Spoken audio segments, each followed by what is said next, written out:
शायद आप लोगों ने पंजाब केसरी का वो एडिटोरियल पढ़ा हो, आशा साहनी नाम की माता जी का। उन्होंने अपने बच्चों को खूब पढ़ाया और पढ़ाने के बाद उनको विदेश भेज दिया और माता जी अकेली रह गई। 2 बच्चे, दोनों को विदेश भेज दिया। और अक्सर आजकल ये हो भी रहा है, हम लोग बड़े बड़े पब्लिक स्कूलों में पढ़ाते हैं और फिर बच्चों को विदेश भेज भी देते हैं, और मुझे लगता है कि सिर्फ पैसा कमाने के लिए ही भेजते हैं, और तो इससे ज़्यादा कुछ नहीं है। अच्छी बात है। और मुझे लगता है कि माँ बाप और गुरु 3 ही व्यक्ति ऐसे हैं इस समाज में जो चाहते हैं कि मेरे बच्चे और मेरे शिष्य मेरे से आगे निकल जाए। इसीलिए वो अपना तिल तिल जला करके भी अपने बच्चों को पढ़ाते हैं और उनको शिक्षा दिलवाते हैं, समाज का एक अच्छा व्यक्ति बनाने का प्रयास करते हैं, और समाज में एक स्टेटस मेंटेन करने के लिए वो उनको उस लेवल तक लेकर के जाते हैं। आशा साहनी जी से जुड़ी हुई घटना मैं यहाँ शेयर कर रहा हूँ। माता जी ने एक बार बेटे को फ़ोन किया, वो कई दिन से बीमार थे, तो उसको लगा कि मुझे बच्चे को बताना चाहिए। फ़ोन किया ऑफिस में, तो बच्चे ने कहा माता जी मैं अभी बिजी हूँ, बाद में करना। शाम को फिर किया, शाम को फिर कहा कि मैं बिजी हूँ, बाद में बात करना। जब 3 बार 4 बार ऐसे ही हुआ तो लास्ट में बच्चे ने गुस्से में कहा कि माता जी जब मैं फ्री होऊंगा मैं खुद कर लूँगा, आप मुझे फ़ोन मत करना, मैं बिजी हूँ, आप बार बार डिस्टर्ब कर रहे हो। तो इतना होने के बाद जो है माता जी ने फ़ोन उधर से बंद कर दिया, अब नहीं किया। बच्चे को 6 महीने बाद याद आती है कि नहीं माँ का फ़ोन आया था और वो कुछ ज़रूरी काम बता रही थी, बात करना चाहती थी, पर वो तो समय बहुत निकल गया। उसने कॉल बैक की परंतु फ़ोन स्विच ऑफ आता रहा, बार बार फ़ोन स्विच ऑफ आता रहा। उसने अपने साथी को कहा चिंतित होकर के कि क्या बात है, 6 महीने पहले माता जी का फ़ोन आया था पर अब तो फ़ोन ही स्विच ऑफ आ रहा है, माता जी के पास फ़ोन नहीं है, उसमें पैसे नहीं हैं या वो चार्ज नहीं कर पाए, क्या बात है, देखने चाहिए। अपने साथी को कहा कि एक बार जरा फ्लैट में जा कर के देख के तो आओ कि क्या बात है। जब वो गए तो उन्होंने बताया कि जी अंदर से दरवाज़ा लॉक है।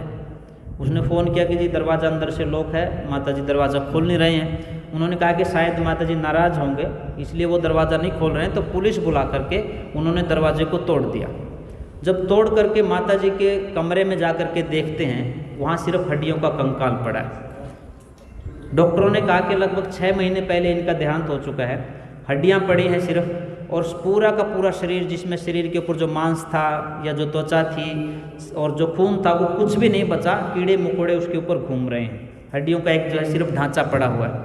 वो उस लड़के को फ़ोन करता है कि जी यहाँ तो ये स्थिति है। वो बड़ा मायूस भी होता है कि माँ के साथ ये क्या हुआ, पर उससे भी ज़्यादा दर्दनाक घटना क्या होती है, वो कहता है उसका दोस्त कि आप जो होना था वो तो हो चुका है, अब इनकी अंत्येष्टि करने के लिए आप आ जाओ।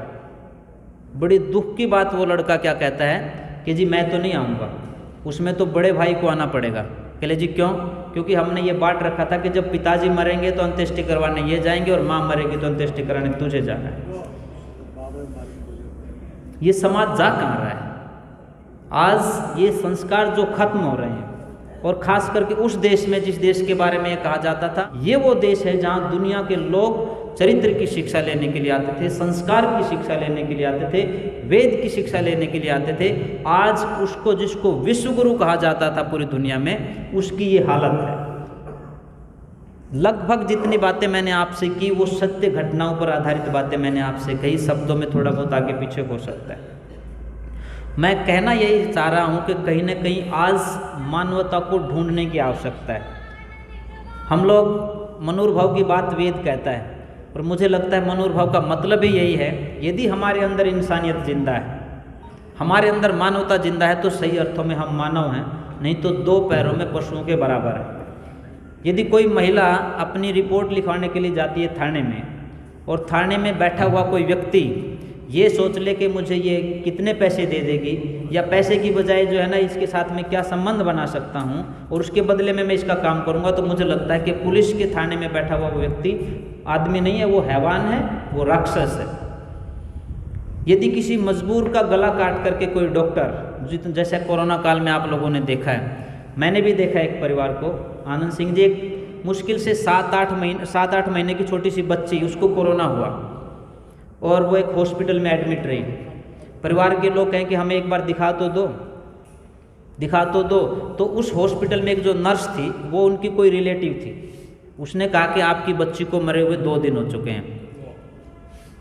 उन्होंने जब कहा कि जी हमें बच्ची चाहिए, उन्होंने कहा नहीं अभी वेंटिलेटर पे है, अब आपके रिस्क पे छोड़ेंगे हम, फिर आपकी जिम्मेदारी है, पहले लिख के दो कि मर गई तो हमारी कोई रिस्पॉन्सिबिलिटी नहीं। क्योंकि उस लड़की ने पहले बता दिया था तो उन्होंने कहा जी हमें दे दो लड़की, कोई बात नहीं, मरेगी तो हमारी मरेगी, हमारी जिम्मेदारी है। जब वो बच्ची के पास गए तो वो बच्ची डेड थी, मरी हुई थी। 6-7 महीने की बच्ची को भी कोई कोरोना के नाम पर वेंटिलेटर के ऊपर रख करके यदि कोई पैसे खा रहा है तो मैं मानता हूँ कि वो इंसान और मानव नहीं है, वो हैवान और राक्षस है। आपने एक किताब पढ़ी हो शायद, तलाश इंसान की, उसमें एक छोटी सी घटना आती है नागपुर की। उसके लेखक हैं सत्यपाल सिंह, जो MP हैं, मेंबर पार्लियामेंट हैं, वो पहले IG रहे बम्बई में। तो नागपुर की घटना बता रहे हैं वो कहीं, जैसे मैंने अपनी घटना बताई कि मेरा एक्सीडेंट हुआ करनाल में और आदरणीय शांति प्रकाश जी, लाजपत राय चौधरी जी, ये लोग रात को गए और एक बिल्कुल जिससे मैं अनजान था किसी व्यक्ति से, इनोवा गाड़ी का ड्राइवर, वो मुझे ट्रॉमा सेंटर में, मेरे साथियों को ट्रॉमा सेंटर में छोड़ करके आया, तो हमारी लाइफ बची। तो इंसानियत, मैं कहता हूँ कि वो इंसानियत जिंदा थी। तो इसी तरह की एक घटना उनके सामने होती है। जब वो गश्त पे गए थे तो कम से कम 5-7 उनकी गाड़ियाँ थी। वो जब जा रहे थे तो काफ़ी भीड़ लगी हुई थी। उन्होंने देखा कि क्या बात है, क्या बात हो गई है। उन्होंने कहा जी यहाँ पर एक घटना हुई है। उन्होंने कहा कि क्या घटना हुई? कि जी का बच्चे का एक्सीडेंट हुआ है, मोटरसाइकिल पे था लड़का, किसी संभ्रांत परिवार का दिखता है और उसका एक्सीडेंट हो चुका है। तो कभी इसको यहाँ क्यों रखा हुआ है? कि जी एक व्यक्ति आया था, वो कार में था, उसको हमने रुकवाने का प्रयास किया और उसने कहा जी नहीं मैं बहुत बिजी हूँ, मुझे घर पे बहुत ज़रूरी काम है, इसलिए वो तो चला गया, अब आप आए हैं, आप कुछ कर सकते हैं तो कीजिए। उन्होंने अपने कमांडोज को कहा कि इनको तुरंत गाड़ी में रखो, कौन है ये बात तब इस तो बाद में करेंगे, इसको तुरंत हॉस्पिटल भेज दो। हॉस्पिटल गए, वो कहते हैं कि एडमिट करवाते समय उन्होंने कहा कि जी किसी अच्छे परिवार का बच्चा दिखता है, इसको बचाने का प्रयास करो। वो देखते हैं और उनको लेकर के जाते हैं ट्रॉमा सेंटर में, और वहाँ जानते ही डॉक्टर मना कर देता है कि जी क्योंकि समय बहुत ज़्यादा हो गया है और सिर में चोट ज़्यादा है, इनकी ब्लीडिंग इतनी ज़्यादा हो गई कि अब ये बच नहीं सकते हैं। इतनी बात होती है, वो जो व्यक्ति गया था वहाँ से क्रॉस करके, वो अपने घर पहुँच जाता है और घर जाने के बाद कहता है कि सब ठीक ठाक हैं। उसकी पत्नी कहती है कि क्या ठीक ठाक हैं, लड़का आया हुआ था 3 दिन से, आपका इंतज़ार करके मोटरसाइकिल लेकर के वो चला गया, उसको पैसे चाहिए थे, MBA में एडमिशन करवाना था उसका।